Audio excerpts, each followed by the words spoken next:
The term mass murder seems like a modern one. It was seldom that we heard of mass murder in the 19th century. Alas, it did occur, and when it did, it made the news from coast to coast. Perhaps the rarity of such an event is what makes them so horrific. Or perhaps it was the reasoning and the method in which they were carried out that makes us question what we really know about humanity and our neighbours. My name is Angie, and I will be your host on this episode of Mean Streets Canada. Today I focus on the Irish immigrant family known as the Black Donnellys. This is a well-known tale that has been told countless times, and to this day many people remain divided. The main question is, did the punishment fit the alleged crimes? So before we get started, please like and subscribe, and we'll begin. The story begins in Ireland, where in 1840, James Donnelly Sr, born March 7, 1816, marries Johannah Magee, born September 22, 1823. Both with strong family roots, built on hard work and struggle, they began their lives trying to make a living and cut their notch in the world. By 1841, they became parents to their first son, James Jr., born in Moneygall County in Tipperary, Ireland. Before James' first birthday, the family was setting sail for Upper Canada, which Ontario was known as at the time. Many Irish families arrived in the 1840s, fleeing the Great Famine of Ireland, which lasted from 1845 to 1852. The Donnellys were only one family of many in the new arrivals. Although this story is not clear, it is believed that James Sr. arrived first and was later joined by Johannah and James Jr. in the year of 1842. After about a year to establish themselves, give or take, they were blessed with another son, William Donnelly, born in 1844. James Sr. was facing an expanding family and little room to care for them. At this time, squatting was a legal practice.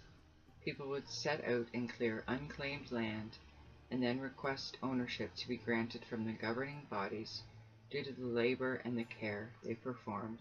This, however, was not exactly how James Sr. did it. By 1845, the family settled on the concession road which became known as the Roman Line due to its high concentration of Irish Catholic immigrants in the predominantly Protestant area. James began construction of the family home. He had selected Lot 18, Concession 6 in Biddulph Township. Unfortunately, this land had already been partially cleared and was claimed by John Grace. This, as you can see, would lead to problems in the future, but at the present time, little to nothing was said or done about it. The Donnelly family continued to grow, adding 5 additional sons: John, born in 1847, Patrick in 1849, Michael in 1850, Robert 1853, and lastly Thomas in 1854. All born in Biddulph Township, Upper Canada. The pack of 7 boys would grow to become a formidable force within the area, some referring to them as bullies, others as thugs. Either way, times were tough, and to survive, you had to be tougher. In 1855, John Grace decided to sell the southern 50 acres of his property, with little to no concern that the Donnellys still resided there. Originally, the land belonged to the Canada Company, which in turn had sold it to James Grace. Patrick Farrell had leased part of the lot occupied by the Donnellys. It's from here where things continue to get worse. Not long after the sale of the land in which they lived, James Sr. was charged with shooting at the neighbor, Patrick Farrell. A year later, John Grace applied to the Court of Common Pleas of Huron County to have the Donnellys evicted from the property. In 1856, the judge recognized the improvements the Donnellys had made to the land during their 10-year occupancy split the lot, awarding Donnellys the north 50 and Farrell the south. A settlement was reached that James Sr. paid John Grace £50 for the parcel, far less than the amount of the £200 paid by Michael Mayer. It was the working of the land that James Sr. had completed and taken into consideration that provided him with the lower price. Despite the agreed-to settlement, hard feelings remained and would begin to fester. With the land dispute behind them, or so they thought, 1857 began without a hitch, until James Sr. attended a logging bee at a neighboring farm. Logging bees were common at the time, inviting large groups of neighbours over to mass cut forest, raise barns, and clear land. They moved on to the next neighbour's home when they were completed, thus increasing the amount of progress for the area. This logging bee was far from uneventful, however. Saturday, June 27, 1857, a dispute broke out between James Sr. and Patrick Farrell, the same man James was accused of firing a shot at the previous year. On this day, Patrick came to James Sr. with fists flying. James, no newcomer to a scrap, handled himself well and knocked Farrell to the ground. James turned to walk away as Farrell reached for a logging handspike and attacked James from behind.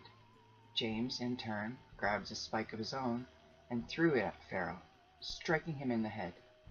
Farrell would die within 2 days of his injuries. James Sr. panicked and went on the run. A bounty of $400 was offered, but in the end, James turned himself in and faced the crime before him. After a trial with countless witnesses, James was sentenced to death by hanging.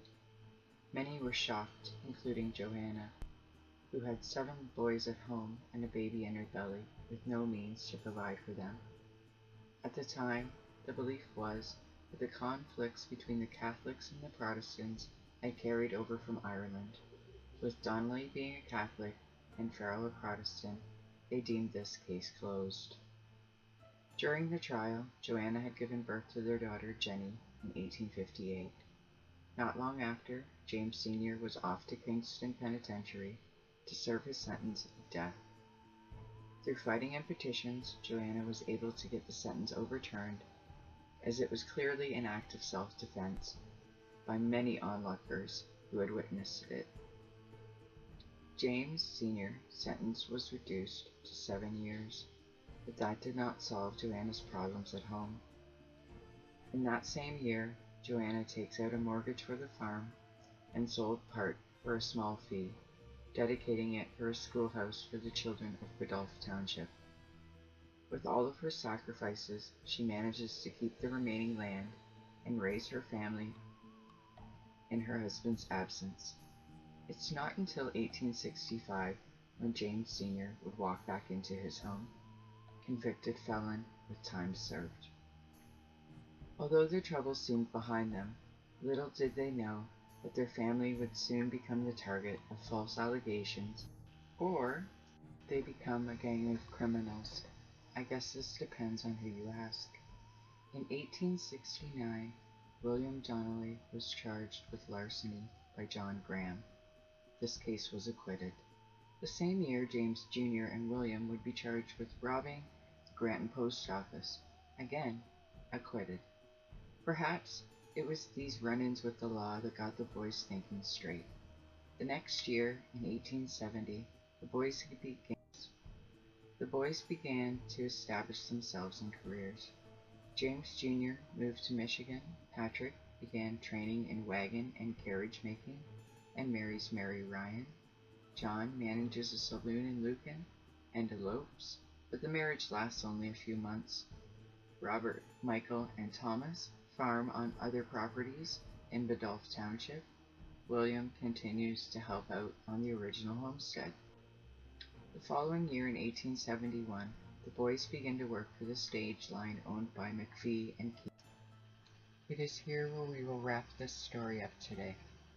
We will begin again with part 2, which focuses on the stagecoach line and the issues that continue to pursue the Donnelly family. Part 3 will be focused on the actual massacre of February 3rd to 4th, of 1880. Thank you for joining me to discuss the early years of the Donnelly family and how they came to Biddulph Township and grew their family on a property in which they first originated as squatters.